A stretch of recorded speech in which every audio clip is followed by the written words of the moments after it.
কান বে फंस गया सी ভাই আমার পিছনে পুলিশ লেগেছে, কইেন না ভাই আমার বাসান ভাই বাসান। আচ্ছা ভাই ঠিক আছে আপনি বসেন।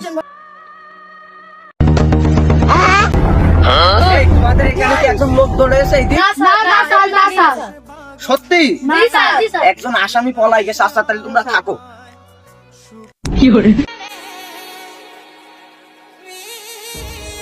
এই তোর কাছে যা যা আছে সব বের কর। ভাই ভাই আমি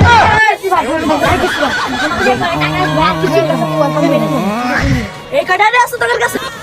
এই তুই দাস কি কান্দা? এই তোর কাছে যা যা আছে সব বের কর, ওরা দিয়ে দিছি। একটা গ্যাস লাইটই আছে। একটা গ্যাস লাইট? জি ভাই। ওরে শালা একটা গ্যাস লাইট নিয়ে তো এজন্যই ভাই মানুষের উপকার। দেখলেন ভাই পুলিশের কাছ থেকে কিভাবে বাঁচাই দিলাম, আর আমাদের গপসাতে চলে গেল।